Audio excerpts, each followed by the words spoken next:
So, okay. For GLTE Packet Wi-Fi version 1, unboxing, and how to operate using a Globe SIM card. So first, proceed muna tayo sa unboxing para malaman natin kung ano naman ito. So meron siyang charger, Android, manual, user manual, and yung mismong device or yung mismong packet Wi-Fi natin. Set aside muna natin.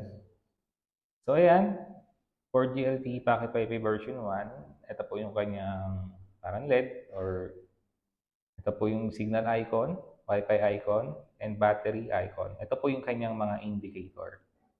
Okay? And then, ito po yung kanyang power button. And, tanggalin muna natin yung back case.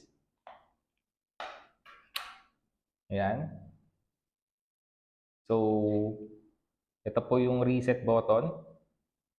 Usually, ginagamit po yan kapag may problem yung device. Lalong-lalo po. Kadalasan, minsan nakakalimutan yung in-input na password doon pag nag-change sila ng Wi-Fi password or pag meron lang usually nagkaka-problem to. Hindi lumilitaw yung mga signal, Wi-Fi indicator, nire-reset po natin siya para mag-proceed siya dun sa factory reset. Okay? So, tanggalin natin yung battery. Kapag bago yung modem, yung battery usually meron siyang parang plastic dito. So, kailangan po natin siyang tanggalin before po natin siya ilagay. Kasi pag di po natin siya tinanggal, hindi po magko-contact yung mga pins. Hindi po magkakaroon ng power yung LTE kasi meron pong blockage. Okay? So, ito po, sa likod, andito po yung ating SSID which is the default Wi-Fi name ng ating device or ng ating packet Wi-Fi. So, ito po yung ating Wi-Fi name na default, 4G MiFi 0DA. And for the Wi-Fi key, ito po yung Wi-Fi password, which is naka-default naman po pag bago, 1, 2, 3, 4, 5, 6, 7, 8, 9, 0. So, ito po siya. And then, ito po, ang kanyang SIM card slot. Meron namang pong guide kung how to insert yung SIM card. Okay? So, ang gagamitin natin ngayon is ating Globe SIM card. Okay? So, before po natin gamitin, pinakamahalagang advice, kailangan po naka-registered po yung ating SIM card sa SIM card registration. Okay? And then second thing, kailangan po meron pong load para makapag-browse tayo sa internet. Okay? So pag hindi po na-register, saan po natin? Hindi mo natin siya magagamit or walang signal. And then if ever naman po, personal SIM card nyo naman po yung gagamitin nyo na na-registered nyo before, make sure na lang po na meron pong load. Okay? So proceed na tayo. Unang gagawin natin, tanggalin natin yung SIM card kasi micro SIM lang po siya. Lagay natin dito sa SIM card slot. Yan. Okay. Make sure po naka-insert na maayos. So, pag na-insert na yung SIM card, plug in the battery and the back cover. Yan. So, power up. Press the power button for at least 3 seconds. 1, 2, 3. Okay. Wait the device to boot up. Usually takes within 1 to 2 minutes for the boot up. So, wait lang natin.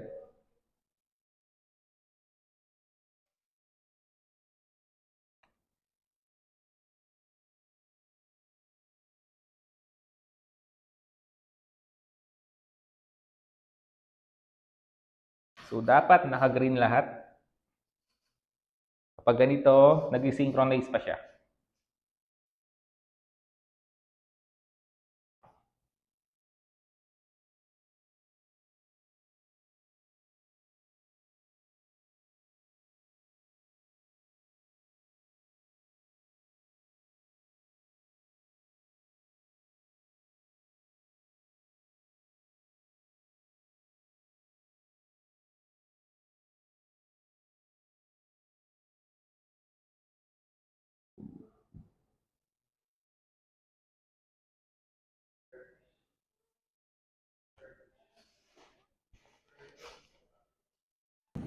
So ayan, as you can see, nag-color green na siya, meaning established na yung kanyang connection.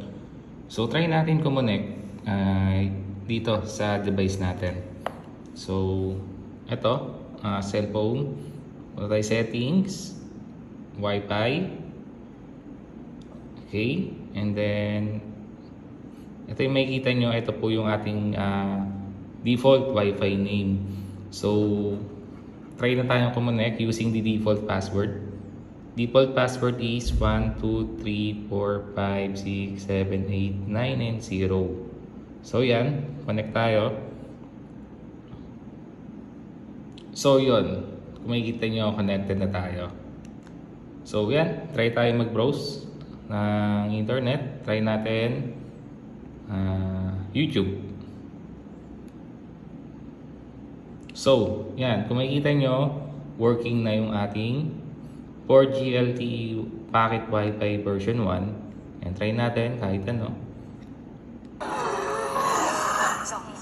So ayun, bali advice ko lang din if ever na slow yung connection, possible po nasa area po kayo kung saan mahina yung sagap ng signal. So kapag ganun po yung nangyari, mangyayari po nun intermittent or putol-putol, and ayun nga, mahina yung connection. So ang gagawin natin doon, advice to relocate or punta po tayo sa area kung saan malakas yung sagap ng signal para magamit po natin na maayos yung ating 4G LTE Packet Wi-Fi version 1. Yun lang po at maraming salamat.